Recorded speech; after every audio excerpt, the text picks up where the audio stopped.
आज हम लोग आपकी कक्षा 10 के अध्याय 13 में हल्दी घाटी इस शीर्षक से कविता है जिसकी रचना कवि श्री श्याम नारायण पांडे जी ने की है। आज हम लोग इसके छठवें और आखिरी पद्यांश की व्याख्या सीखेंगे। इसके पहले हम लोगों ने इसके 5 पद्यांश को देख लिया है। बहुत ही सरल है। यदि आप थोड़ा सा भी ध्यान देंगे तो व्याख्या बहुत आसानी से समझ में आ जाएगी, कहीं कुछ भी कठिन नहीं है।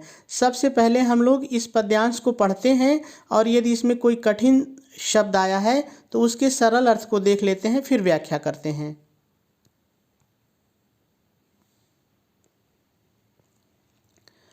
ऐसा, ऐसा इस प्रकार, रण युद्ध, राणा महाराणा प्रताप, करता था अर्थात करते थे। पर माने लेकिन, किंतु, परंतु, जो आपको अच्छा लगे जोड़ दीजिए। उसको यानी महाराणा प्रताप को, था ऐसे ही रहेगा। संतोष, संतोष को आप संतुष्टि कह सकते हैं, लेकिन संतुष्टि से सरल संतोष ही है तो हम संतोष ही रखेंगे। नहीं, ऐसे ही रहेगा।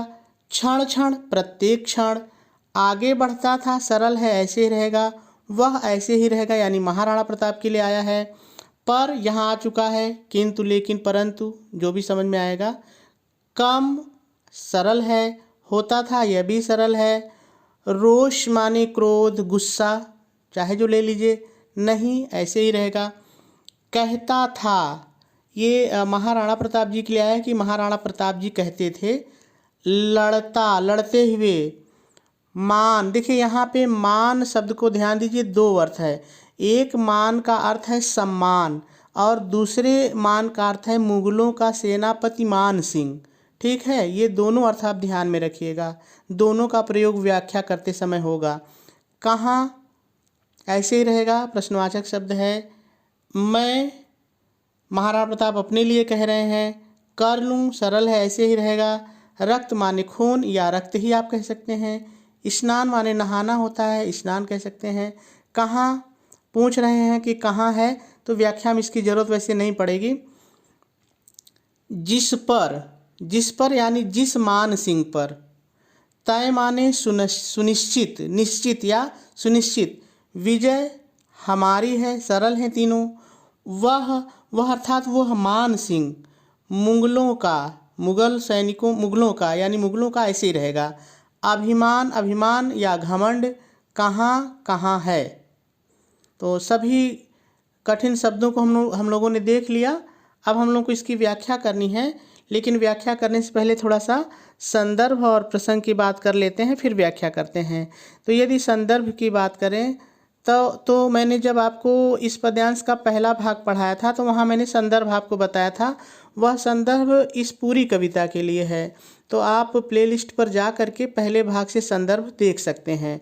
और यदि आपको व्याख्या समझ में आ रही है, सरल लगती है, तो आप मेरे चैनल की प्लेलिस्ट पर जा करके कक्षा 10 के सभी पाठों की व्याख्या देख सकते हैं। ठीक है, चलिए अब प्रसंग की बात कर लेते हैं। यदि प्रसंग की बात करें तो पद्यांश बदलने के साथ प्रसंग बदल जाया करते हैं। तो चलिए हम लोग प्रसंग लिख लेते हैं। और आपको मैं बार बार बताता हूँ कि प्रसंग कहीं बाहर से नहीं लाना होता है। इसमें जो व्याख्या की जाती है, किसी भी पद्यांश में जो व्याख्या की जाती है, उसी में से एक हिस्सा कोई छोटा सा हम प्रसंग बना लेते हैं। कैसे, आप देख लीजिए। आप प्रसंग हेडिंग डालेंगे और डैश डाल करके लिखेंगे, प्रस्तुत पद्यांश में कवि श्री श्याम नारायण पांडे जी ने महाराणा प्रताप द्वारा क्रोधित होकर मान सिंह को युद्ध के लिए खोजने का बहुत ही सुंदर वर्णन किया गया है।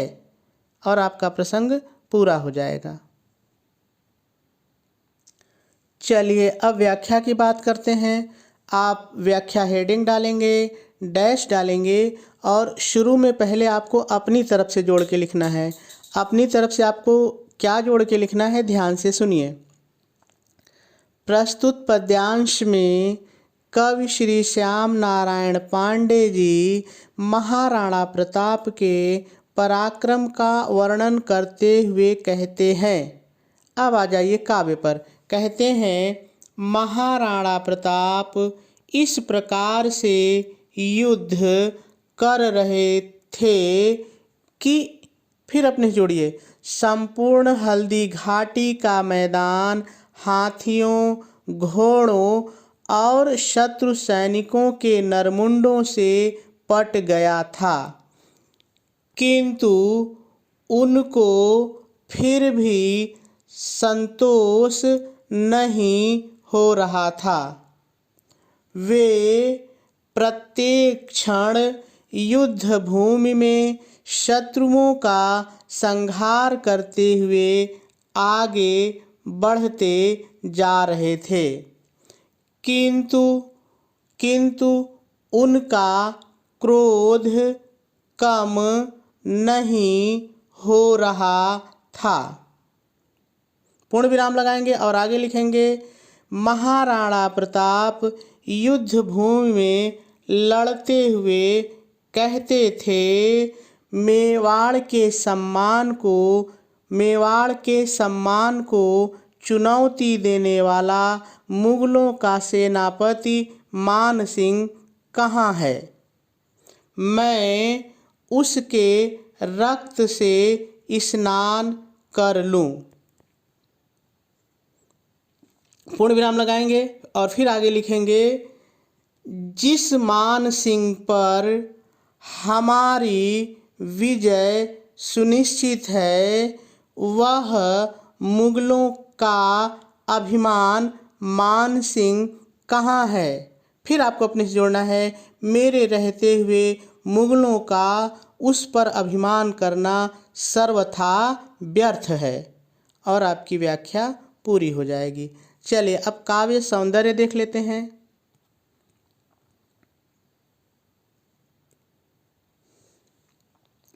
यदि भाषा की बात करें तो खड़ी बोली है, शैली प्रबंध है, रस इसमें वीर रस है और रौद्र, आप देख रहे हैं कि वो गुस्से में भरे हुए हैं तो रौद्र रस भी है। छंद मुक्तक है। अलंकार की बात करें तो पुनरुक्ति प्रकाश और अनुप्रास, ये दोनों अलंकार इसमें दिखाई दे रहे हैं। गुण की बात करें तो ओज गुण है, शब्द शक्ति अभिधा है। भाव साम्य मैं बार बार कहता हूँ कि यदि इसी रस से संबंधित, इसी भाव से संबंधित किसी भी रचनाकार का कोई कविता आपको याद है तो 2 लाइन लिख दीजिए, अगर नहीं याद है तो कोई बात नहीं, कोशिश कीजिए कि आपको ऐसी कोई कविता याद हो। ठीक है, तो मेरे ख्याल से बात आपको समझ में आ गई होगी।